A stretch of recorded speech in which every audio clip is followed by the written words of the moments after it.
تعد القارة الأوروبية الآسيوية رقعة شطرنج استراتيجية كبيرة، والذي يسيطر على هذه الأرض فقد أخذ زمام السياسة العالمية. لذلك أصبحت القارة الأوروبية الآسيوية مطمعا تتصارع عليها القوى العظمى باستمرار.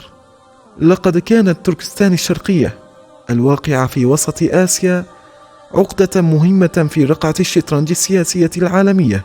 بسبب ميزاتها الجيوسياسية تؤثر تركستان الشرقية في الفروع الشمالية والجنوبية والوسطى لطريق الحرير القديم الذي يبلغ طوله أكثر من 5000 كيلومتر، ثم تراجعت أفضلية طريق الحرير بسبب إدخال طرق بحرية جديدة، إلا أنه لا تزال له أهمية استراتيجية مرتبطة بتطور طرق المواصلات. كانت تركستان الشرقية من أهم المراكز التجارية في الماضي، كما أنها تعتبر ملتقى التاريخ الثقافي بين الشرق والغرب.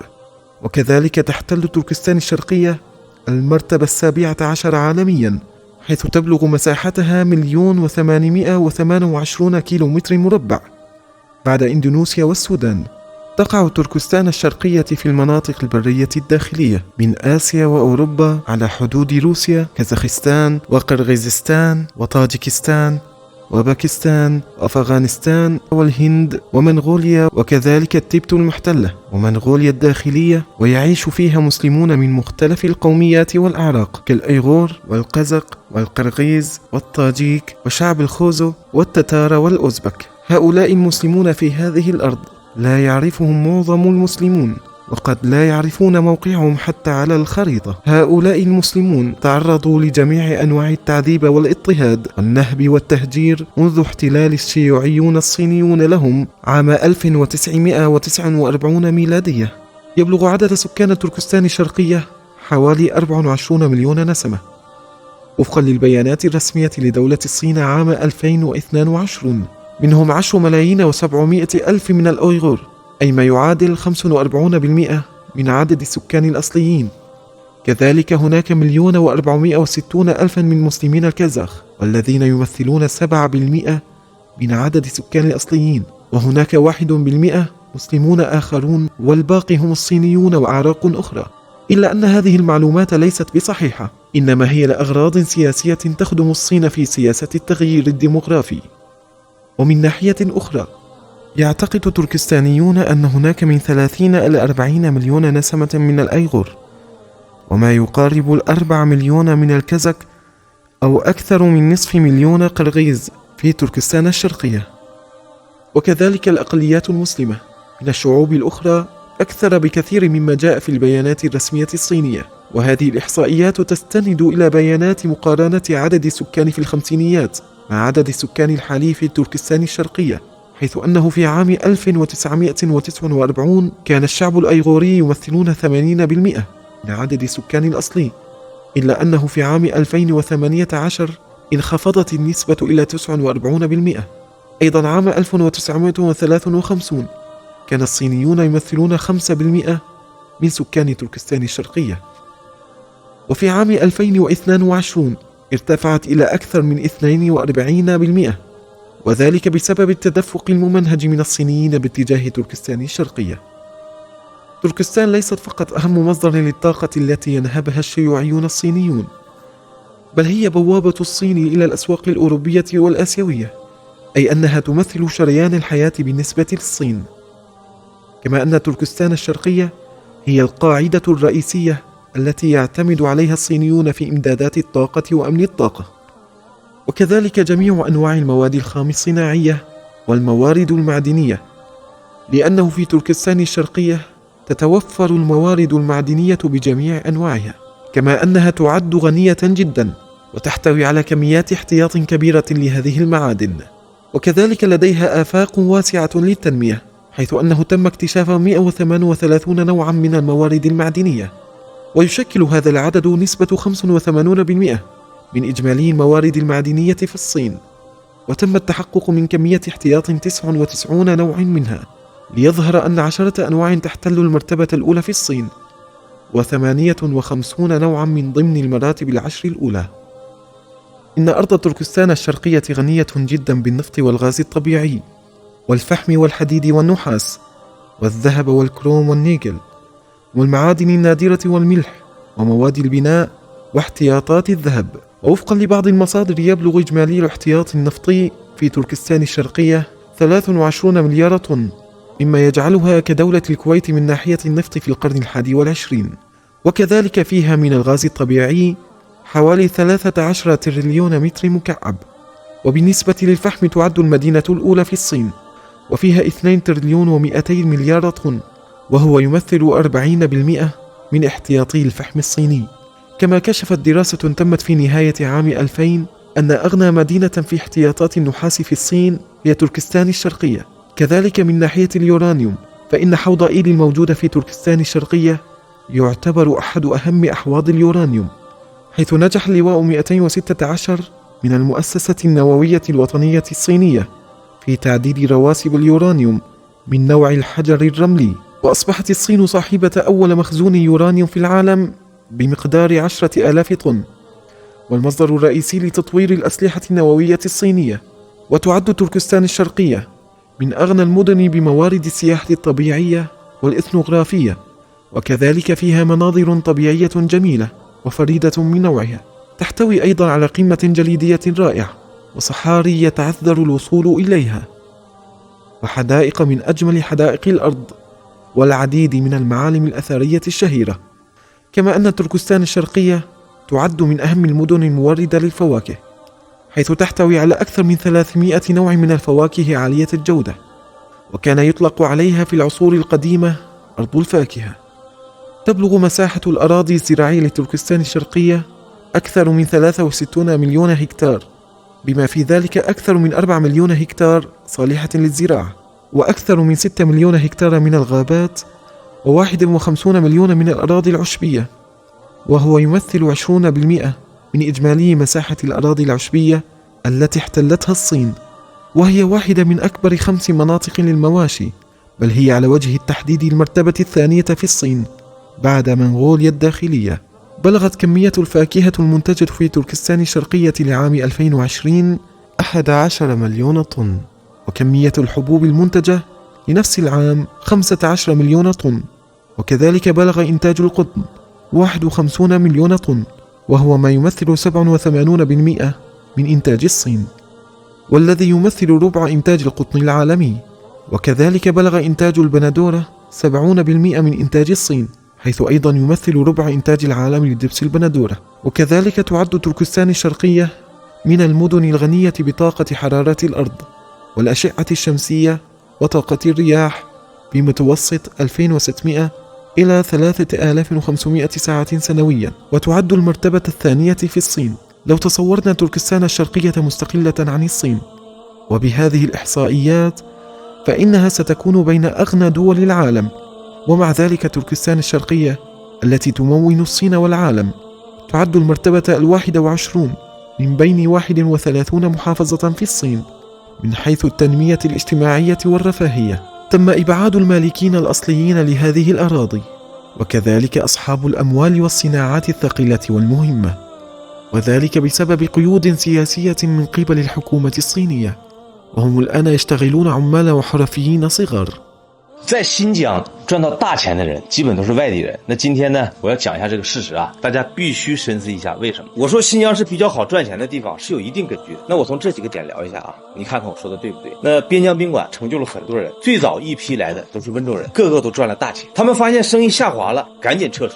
第二批大多是东北人，也都是赚了不少钱。等到不怎么赚钱了以后，本地人一头扎进去了，后果呢我就不多说了啊。新疆的加油站基本都是福建人垄断，煤炭产业浙江人居多，玉石行业的佼佼者最多是河南人。可能我讲到这里的时候，有人会说了，那本地人在干嘛呀？基本都是在从事服务业、手工业。所以我讲这些，听得懂的人你一定会给我点赞，听不懂的人，那我的每一个作品你都看不懂。那我建议更多的创业者来到新疆啊，边旅游边看看新疆的商机。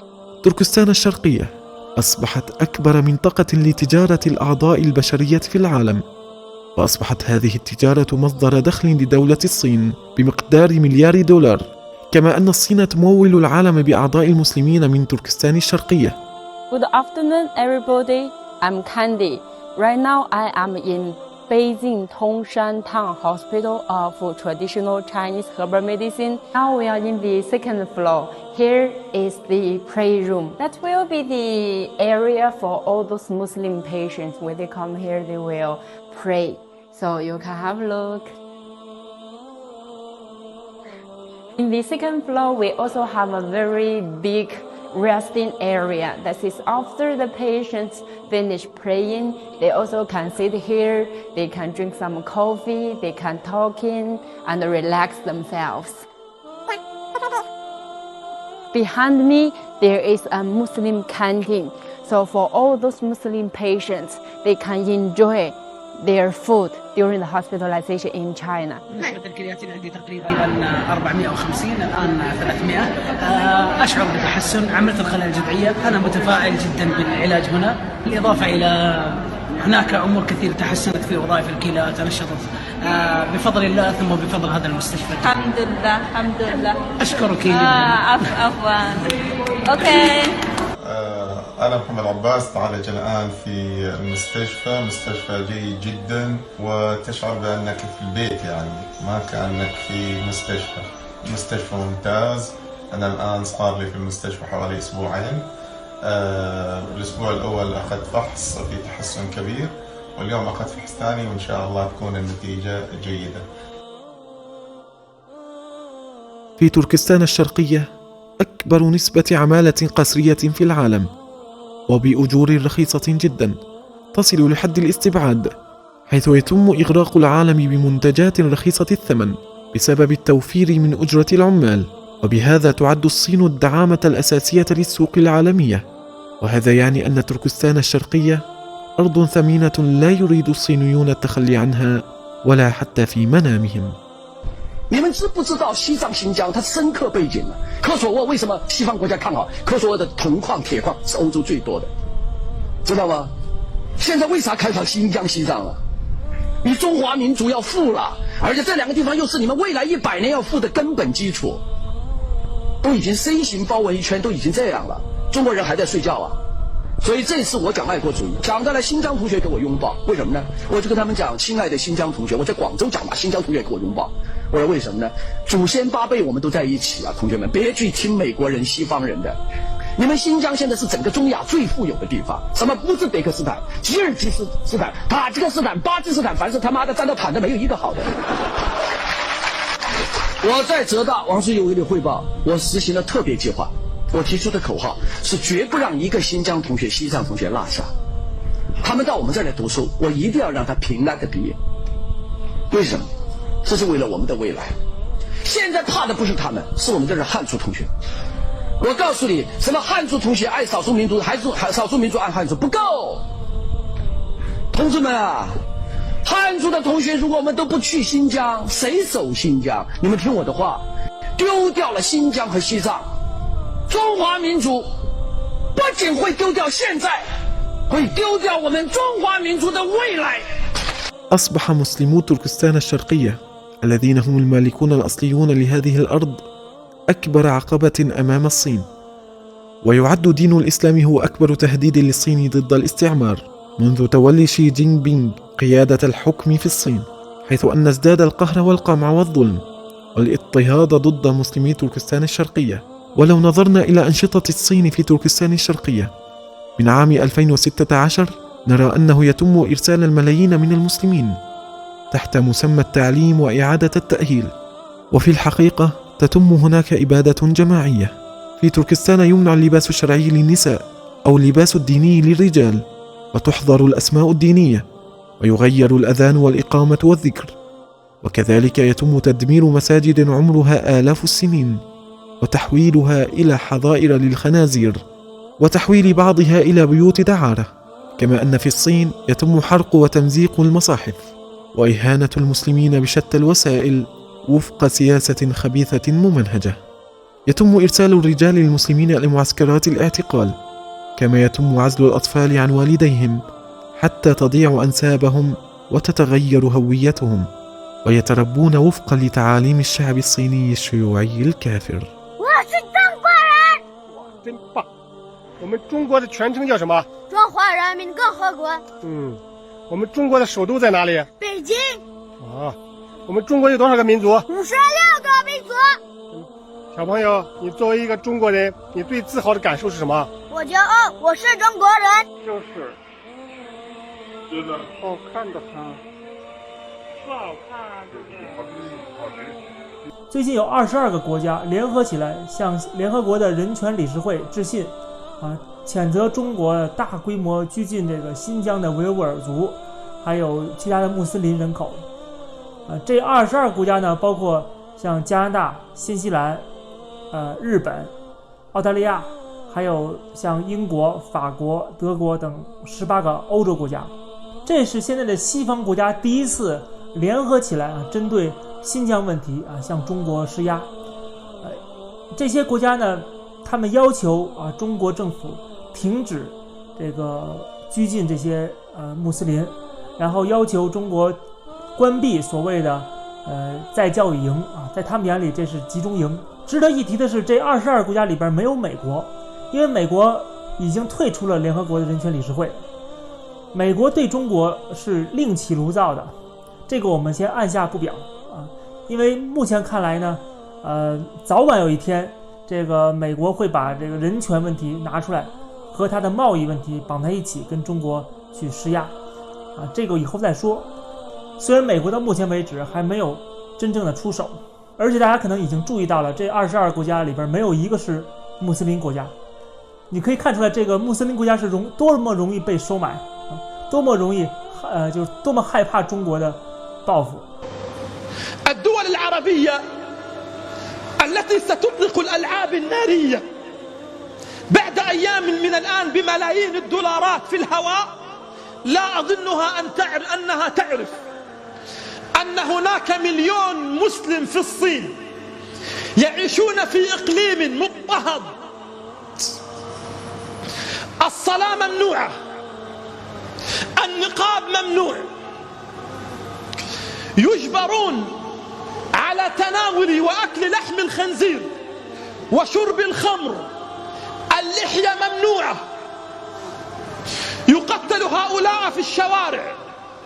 تخيلوا معي، لا يستطيع ابنك إلى أن يبلغ 18 عاما أن يكون معك، لا يستطيع أن يكون معك، وأول ما يأتي إلى الحياة يؤخذ ويذهب به إلى مدارس لتعليم الفكر الشيوعي، وإذا بلغ عمر 18 عاما يعيدونه إليه. أجبر أئمة المساجد في فيديو. نحن كعرب مشاهداتنا التي تبلغ الملايين هي مشاهدات كرة القدم، هي مشاهدات الفنانين الساقطين والفنانات والراقصات، لكن مثلنا يرى هذا المشهد، يرى أئمة مساجد يرقصون في الشوارع. تخيل معي يا رعاك الله أنهم يجبرون أئمة المساجد، وفي مشهد رأيته بعيني في إحدى الفيديوهات، أئمة مساجد يجبرون على أن يرقصوا في الشوارع عراة عراة، ونحن سنحتفل بعام جديد بإطلاق الألعاب النارية بملايين الدولارات. 1,000,000 مسلم لا يسمح لهم بالصلاة ولا النقاب ولا اللحية، يقتلون كل يوم في الشوارع. هل رأيتم حاكم تكلم؟ فعذرا. هل رأيتم مشايخ السلاطين تكلموا؟ فعذرا. هل رأيتم من علمائنا من ذكر لنا على المنابر أن هناك 1,000,000 مسلم في الصين مضطهد بمثل هذه المأساة؟ لا. فنحن في زمان الجبن، نحن في زمان الخوف، نحن في زمان الذل، نحن في زمان عمائم العار وحكام الذل. بينما كل هؤلاء صمتوا، وأختم إن شاء الله، بينما كل هؤلاء صمتوا على هذه المشاهد، وأنا أستأذنكم أن تعودوا إلى المواقع وأن تعودوا إلى القنوات وأن تعودوا إلى الإنترنت وأن تكتبوا بين قوسين إقليم الأقوار. وأريد منكم فقط أن تشاهدوا المشاهد التي والله يتقطع لها الفؤاد من كمد إذا كان في القلب إيمان وإسلام.